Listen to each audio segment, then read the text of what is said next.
Today we have a crazy revenge story of ruining a wedding. We'll get into that in a bit, but first, my mom tried to manipulate her divorcing my dad to her advantage. I can't keep up with my mom's lies and deceit any longer. My mom and dad got divorced a year ago. Before this, my siblings and I lived on the outskirts of Chicago with my parents. My dad and mom were doing fine, at least I thought they were. Sure, they had their bad days and argued sometimes, mostly about money. My dad recently lost his job, so things were tight at the moment, but they always managed to resolve it till out of the blue, my mom suddenly comes home with the divorce papers and said she was done. We all thought she was joking, my dad included, until she took out her pen and signed the papers, urging my dad to do so. He wasn't even given the chance to get a lawyer. My mom just stood sternly by his side, holding the divorce papers to his face and telling him he owed her that much. My dad shouldn't have given in so easily to what she said. He should have told her he needed to go through the papers or at least have gotten a lawyer, but because he was an easygoing man who always did his best to please my mom,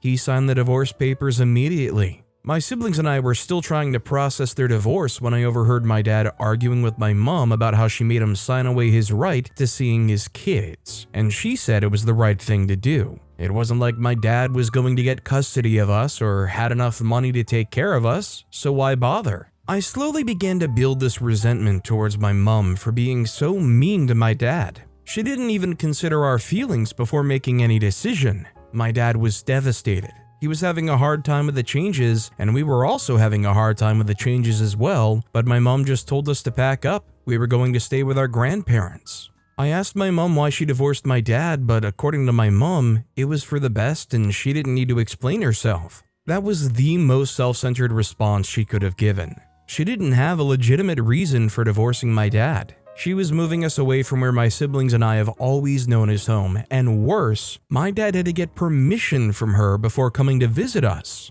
According to my mom, we were to stay with our grandparents till she figured things out. I asked her when that would be. She said she had no idea. I asked about school. I was a senior in my former high school. My siblings also had their school. I suggested we stay at my dad's place for the meantime instead of going to our grandparents' house, but my mom wasn't having it. She told me to stop bringing in my dad into every conversation. That chapter was over and done. It was like she became an entirely different person. We eventually got to our grandparents' place, and a week turned to a month, and a month turned to 2 months, and by the third month, my mom came to pick us up. I was expecting us to have our own place, no matter how little or large it was. We would at least be able to figure it out, but no. We had to stay at her new boyfriend's place. He lived in the city and had an apartment. I knew as soon as I saw him their relationship wasn't going to last. He didn't know anything about kids, and I don't think he knew just how much responsibility kids were. My mom took us out for dinner saying she already had our school figured out, and for the first time ever, I told her to her face that she was making a mistake by bringing us to live with a random stranger. She tried to shush me, did not say a word in front of my siblings, but I was done pretending. I asked her why she chose to divorce my dad and make him sign off his right to us if she couldn't afford to take care of us, and she snapped. She said it was our new life and I should come to terms with it. Each time I tried to bring up the idea of us making a call or hearing from my dad, it was as if she didn't want to hear it. I just didn't get it. Why couldn't we see or hear from my dad? It didn't make any sense. I always sneak out to call my dad sometimes, but he would always tell me to be patient with my mom and bear with her. He never had anything bad to say about her, no matter how much I complained about her to him. My mom's new boyfriend, Kyle, tried his best to be a fatherly figure, but he sucked at it. I was responsible for taking care of my siblings since my mom had overnight shifts at work. I woke them up, got them ready for school as I got ready for school. They were a little grown, so they didn't need so much attention. Kyle, on the other hand, got breakfast ready, which was a mess, like I told my mom it would be. Kyle couldn't handle most of the responsibilities. He was trying, but it just wasn't what he signed up for, so yeah, he broke up with my mom a month later and told her it was more than he could handle. I told my mom we should go and stay with my dad in the meantime, but she said it wasn't an option.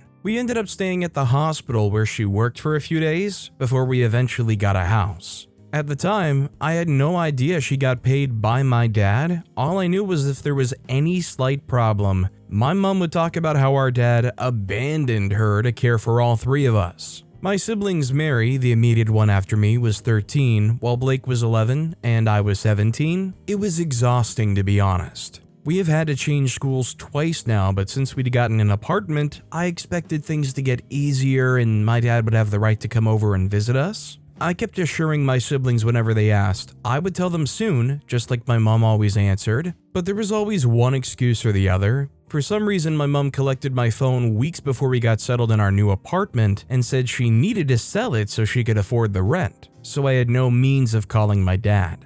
After a few weeks had passed, my siblings and I finally got settled at a new school, and it was a simple routine of going to school, coming back, and me making lunch for my siblings before going to find a job and coming back home. My mom had to take an extra shift at work because she needed the pay, so I was left with caring for my siblings. Sometimes I took them with me for job hunting, while other times I left them at home. I wanted to get a job so I could save up to get a phone, since my mom was heck bent on us cutting off all ties with my dad. She wouldn't let us see him or talk to him, and I was tired of all the excuses she had to give. I finally got a job at a store selling car spare parts. I worked from afternoons to nights before the owner comes over to close up. It's a relatively easy job, which I was proud of because I was finally earning my own money, but about 2 weeks later, my mom had time off work and came home to meet only my siblings. They had no choice but to tell her where I was. By the time I got back home from work, I saw my mom standing in the hallway waiting for me. She gave me a long speech about how irresponsible it was of me to leave my 11 and 13-year-old siblings all alone, and I told her I left the address of where I worked at.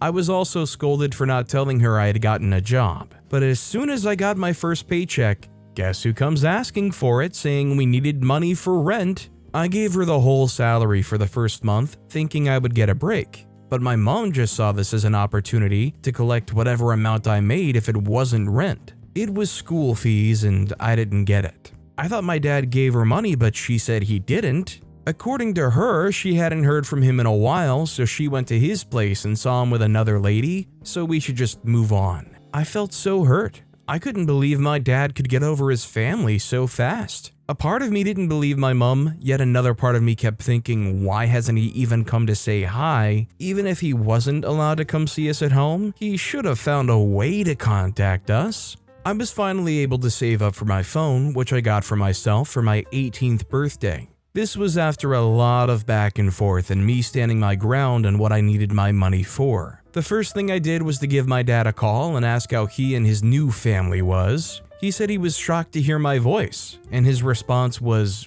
"What family?" Apparently he'd been trying to get through to me for months, but my mom didn't let him. She never gave him our address, and for some reason, and no matter how much he begged, she just wouldn't budge. Not only did my mom not allow my dad to have access to our lives, but he always sent money to her, but not once did my mom ever tell me about that. He said he once tried to visit us after managing to get our new address, and my mom threatened to have a restraining order filed against him. As soon as I got home from work, I went straight to the hospital to confront my mom about what my dad said, and my mom didn't deny it. She kept saying he was a good-for-nothing man who wasn't able to cater for his family, so she left him. And there were so many unbelievable things she had to say about him. Forgetting he's still my dad, she didn't deny a single thing my dad said. And I kept wondering how she could be so shallow-minded and mean to my dad. In that moment, I realized I was old enough to be independent, and I told my mom I was done.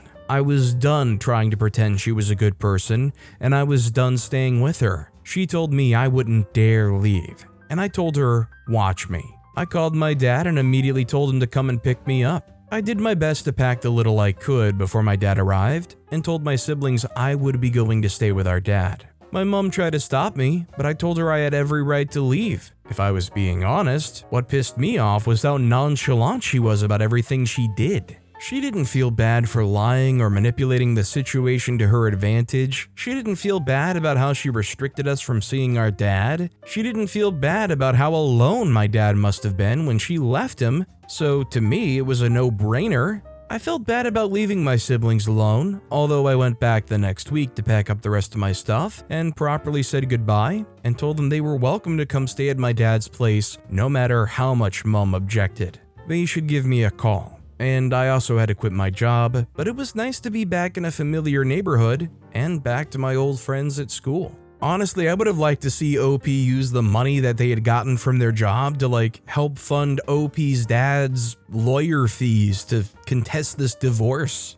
Surely there must be some kind of avenue to at least attempt to fight it. The fact that it was sprung on him and he signed it without fully understanding what was even going on, is that even legal? I mean, maybe she's trying to be so distant and insistent on the kids never having any contact with their dad because the mom knows that it's not actually legally binding. Also, hi, I'm Steven, and if you guys enjoy crazy stories of revenge, it would be amazing if you left a like or left a review if you're listening to my podcast. That said, our next story is, my high school sweetheart left me at my lowest. I made sure she regretted it. My girlfriend and high school sweetheart since forever left me when I was at my lowest for another guy. I was devastated by that, as she was an integral part of my life, but I soon got my life straight and in order. I got my game up and struggled with making a name for myself. Thankfully, I was blessed, as success was mine at the very end, and you can guess who came running back at the very end. And also, you can also guess who had the last laugh.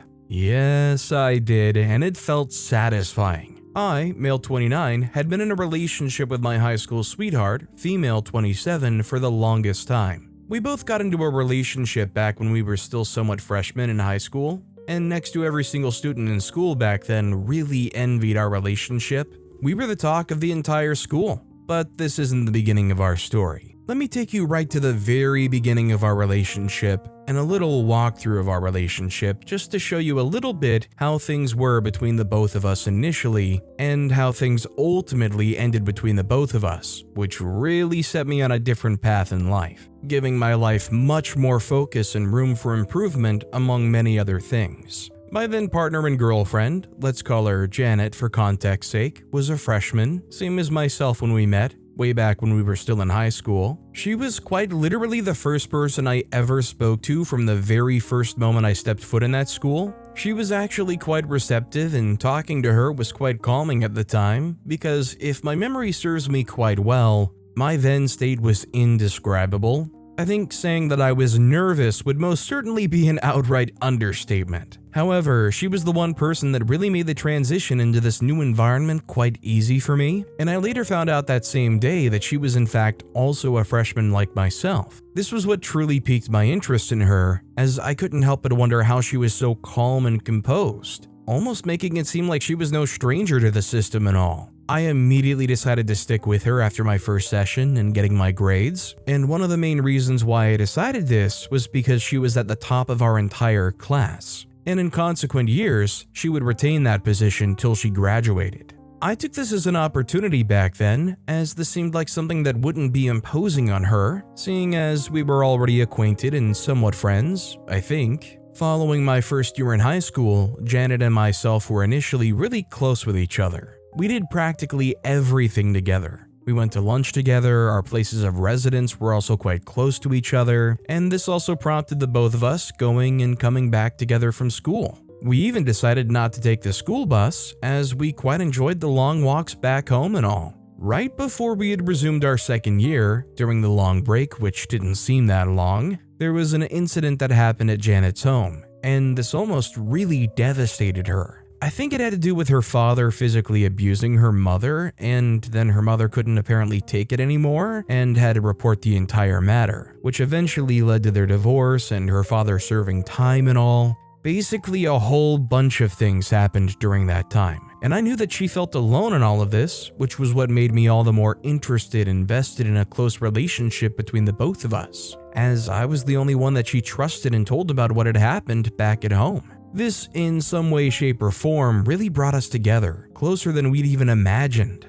And by the time we'd resumed our second year, we both were practically inseparable, and thus we developed feelings for each other. Strong feelings at that. But I was the one that came out about how I was feeling about her first, and she followed suit when she came to the terms that I was always there for her, and that my feelings for her were genuine. This, in some way, was actually the moment we both were truly in love with each other. There was practically nothing we kept apart from each other during this time, as communication was no problem at all, not in the very least. Anyways, from that moment onwards, right up to the moment where we both graduated from high school, we both were still together, and the bond even between the both of us had not diminished over time. but rather had grown even stronger than ever before, and this really made our peers and friends all the more jealous and envious about what we had, but in a good way though. Then again, the worst was yet to come, as I never could have ever imagined that something as trivial and as minuscule as what happened would have gotten between us and what we had over the years. And this happened just as we got into college. Right after high school, myself and Janet were making plans and preparations for college, as we should have been doing at the time, and what we had planned out was that we both were going to apply to the same college and hope that we both get accepted into the college. And thankfully, this was the case. However, luck was not on my side. As for the program I was planning on studying, there was going to be some extra expenses along the line, majorly when it was time for my dissertation. And this was going to pose a big problem as my parents weren't financially buoyant at the time. But then again, not like that's ever stopped me from going for what I wanted, and I wasn't planning on stopping when I'd come that far. So for the first 2 years I spent in college, I really made serious efforts in order to source for funds, just to be able to afford the expenses that were soon to come. And in the process of doing this, I inadvertently made myself unavailable to Janet. There were times where she wanted to see me, or rather when she needed my company, but I wasn't there. I was always busy with working multiple shifts and balancing all of that with academics. You can take a quick guess at how she took it. I'll give you a hint, she didn't take it well at all. Not even in the slightest bit. Now, the thing was, I was always good with communication. I guess you could say it was my strong suit, but then she was always trying to dissuade me and ignore the fact that I was in all actuality not available when she needed me simply because of overtimes and classes and whatnot that I had on my plates. And I always made sure to have daily check-ins in the forms of conversations, just to ease her mind on my activities and whether or not I was okay, but I guess this wasn't enough. I remember this was what even brought about our very first serious argument, or rather, fight. It was as serious and as intense as I could have imagined. However, nothing too serious, as soon we were able to get over that quickly and effectively. Basically, the end result of our first argument was that I was going to quit one of the part-time jobs I had going at the time, so as to be able to make time for myself and also for her, which I did without question. At the time, I would have done anything to reconcile with her, anything just to make things go back to the way they were between the both of us prior to the fight. And I most certainly regret my actions till this very day. Anyways, right after our reconciliation, about a few months later or thereabout, this was when I began noticing some changes in her character and attitude towards myself and our relationship. She was in some certain type of way. Basically, she didn't even care in the slightest bit anymore, and this was the moment when I was truly the most confused. I tried several times to get her to converse with me, basically communicate what the issue was, as I knew we were going to be able to resolve things no matter what it was. However, my efforts were proving futile following the passing of each day, until eventually she finally came clean about everything and what was really going on in her mind. She broke the news to me one day while I'd been trying to get through to her throughout the entire day, and I was eventually able to reach her much later in the night. She called me outside for a peaceful walk, and while we were taking a stroll, she simply just said to me outrightly that she was no longer interested in me, in us, and that she felt like we should just end things then and there. Without any reason, explanations, or room for questions, she just left and cut off all connection with me. I can't even remember if I felt anything else but anger, coupled with regret and a large dose of sadness. This was one of the lowest moments I'd ever been through in my life. Her absence left quite the gaping hole in my heart and in my life. I wasn't myself for quite some time, and it really had a consequential effect on my life and on my academics. For one, I was on the verge of dropping out, as there didn't seem to be any point or reason to continue further at the time. However, I don't know how, but then the wave of emotions that were rioting in me at the time suddenly changed when I saw her with another guy in his car, I guess much more financially stable than I was. The moment she saw me, she shied away almost immediately, and that was definitely my trigger. I resolved myself to do everything in my able capacity to make her feel the way I felt in that very moment. And thankfully, I didn't have to wait for long, as I'd picked up an unhealthy habit of excessive and obsessive gaming from the day she ended things till a year later when I saw her again. Thankfully, this was right after we had graduated from college. I got hooked up to a gaming tournament by a friend of mine, whom I met through the online gaming community, and we became in-game duos. We ravaged entire tournaments, upon which we gathered recognition across various championships, and we soon were invited by the hosts of the competitions to become ambassadors for the game, of which we frequented and were well known. Cut the long story short, we did all of these and more, and just like that, within the span of a few months and several visitations, interviews, tours, and many others, I was finally living the life I had unexpectedly wanted. And then it happened. Her call came in all of a sudden one fateful day. I don't know why, but then my heart skipped a beat. This was the first encounter I was having with her since that very night she ended things. I had been harboring and scheming different ways of getting back at her all this time, but then there was nothing I could have possibly done back then. However, this was not the case anymore. I finally could get payback for that night. And you might be thinking that I would be the bigger person, right? Well, I didn't. I made sure to flaunt my success right before her eyes when we met up that same day, and the feeling was good. But what made it even better was the fact that she felt so ashamed of herself, went on her knees and started begging. Nothing could ever triumph over how satisfying that moment was for me. So OP got dumped and then turned around and just became like the next Shroud or whatever. Started racking up those $25,000 gaming tournament wins or something. Get a paycheck maybe just to be the ambassador of a video game. That's a pretty nice payday. I mean, whatever it was enough for their ex to call them and say, "I'm on my knees begging, please take me back and give me your gaming tournament money." I mean, all things considered, it's a nice end result, right? Our next story is, my best friend ruined my high school life, and I did the same at her wedding. To think that I was humiliated by my one and only best friend, which practically ruined my entire high school life, and any chance at clearing my name before leaving, if not for what I was notorious for, it might have seemed like a worthless and harmless joke at the time, to her. However, such was not the case. My best friend, female 24, and I, female 25, had been so-called best friends for as long as my little memory can remember. And this was because basically we grew up together. We spent the most part of our holidays together, equally at each other's homes, and we had quite literally the strongest bond ever. And I mean the strongest.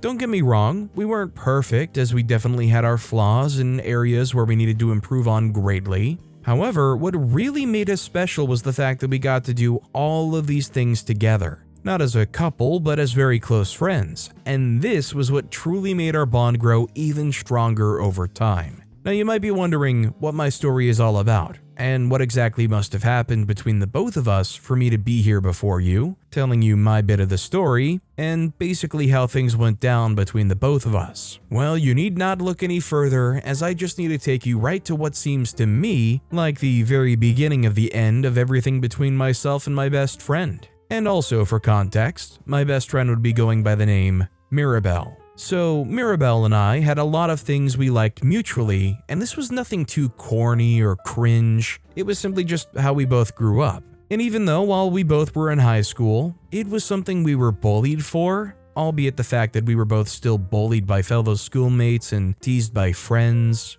we were not in the least bit bothered by anything anyone had to say, but I must admit, looking back now, I guess I can understand the reason for our friends' endless readings and all, but then again, it was still a time where we both were very young, and so this was how things were back then. Both Mirabelle and myself were always wearing matching outfits every single day, and this didn't just end there, as we even went as far as picking the same courses to offer among many other things. I guess this just felt cool to us at the time. The reason I can understand how our friends felt back then is because if I was to see my then self now, I'm sure I would puke immediately. But it just feels all wrong thinking about it now. Anyways, this isn't the matter of contention, as the main matter was the fact that we were getting bullied. And it was not like we were even bothering anyone with our daily activities or anything, but when have bullies ever had a reason to bully? I mean, to me, it just seems like bullies exist as a result of the serious inferiority complex they feel in some area or suspect of their lives, either at home, in school, or in their personal lives, and they've chosen to take out their frustration on people that they seem inferior to themselves. And the same was the case for Mirabelle and myself. We would get endlessly bullied and tormented just for even walking around together and being together basically, and this definitely didn't end there, as sometimes we would even get harassed for being gay and having a feeling for each other when no one was around, and they concocted a rumor that this was the reason we were always together and the reason our bond was that strong.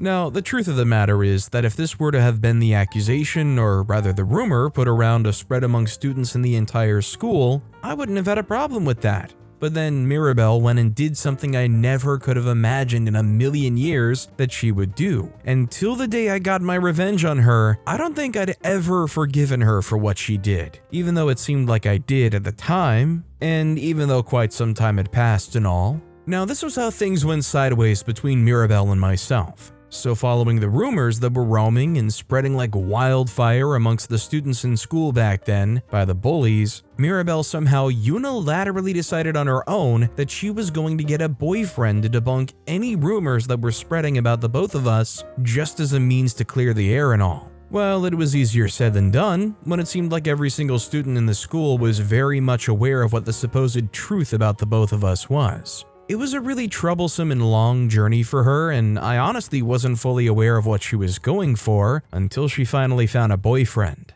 First of all, I felt betrayed that she didn't even bother to tell me, as apparently she and this guy had been talking for the better part of the whole month, and I was kept in the dark. However, this feeling of being betrayed didn't last for long, as she made me see the bigger picture. And once I did, I truly understood what she was going for. And I was in total and absolute support of that in its entirety. Anyways, this boyfriend of hers was also a student at our school, and she had finally had the gall to introduce me to him. I was initially skeptical about his character, as he seemed really sketchy at first, because I couldn't figure out why exactly he wanted to be my best friend's boyfriend. And so I started to do some basic harmless digging into him, nothing too serious, just some findings to find out who he was, what type of friends he associated with, and whether or not he had ulterior motives for my best friend, because I truly cared for her. I wasn't able to fully carry out an extensive check on him through variations of sources, but what I was truly able to find out was sufficient enough for me to realize that he had only goodwill towards my friend.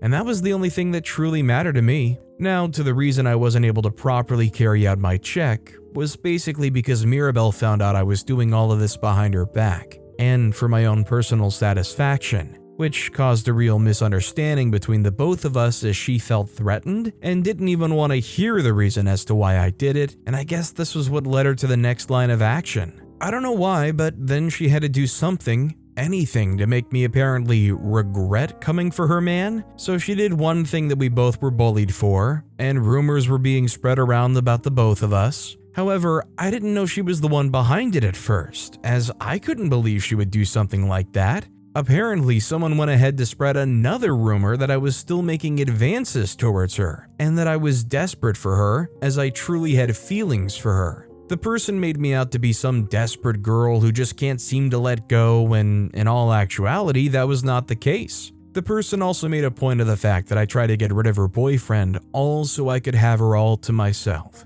There's a whole story to how she did all these and how I figured out who let out such lies, but that's just the summary of the entire matter. And I only got to find out when we were graduating that she was the one that spread this rumor herself. However, quite some time had passed, and she tried to make a point of letting go of the past as she tried to explain herself to me that she was feeling threatened and didn't want to lose her boyfriend to her best friend, as this was a quite normal occurrence back when we were in high school. And she also asked that I forgive her and that we moved forward from that. A lot of things made me really annoyed and irritated when she told me this. How could she have been pretending to not know who put out that rumor when she did it herself? How could she pretend to be my friend all this time? And in all of these, the only thing that was running through my mind was definitely paying her back in the worst way possible, as I was bullied until we eventually graduated. But I couldn't think of anything at the time. And so I did the only thing I could do, which was to bide my time patiently until the perfect opportunity presented itself to inflict the highest level of hurt, just so that she would feel the way I felt. It was a long and tiring wait, and although I had various opportunities, none were up to the level I was looking for, until some few years after that particular day, on her very special day when she was just about getting married. it suddenly came to me the perfect way to really get my revenge. And this was to totally and completely break up her upcoming marriage, and in the process, our friendship too. So the same guy from back in high school was the one she was getting married to, and it just seemed like the perfect thing to do, seeing that she was wary of me taking her man from her from the very beginning. It was really hard to get her fiancé to break, but then if he wasn't going to, I decided to take extreme measures, and it was all for a set end game. After various attempts, I took the quickest route and invited him out to dinner, under the guise of planning the perfect gift for the perfect bride. And I even let her know what we were doing. This was for later on. So, during dinner, I slipped something good into his drink and he got all wobbly in mere minutes. I took him to the nearest hotel and took some photos of myself with him in bed together, almost making it seem like we got down together that night. And then the next morning, when he woke up and saw me all roughed up, he affirmed it and was really apologetic. However, I convinced him that it was fine, and that Mirabelle was never going to find out, or would she? Fast forward to the day before the wedding, I had gotten her perfect gift all wrapped up and ready to be opened, as I'd told her earlier, and she was really looking forward to it.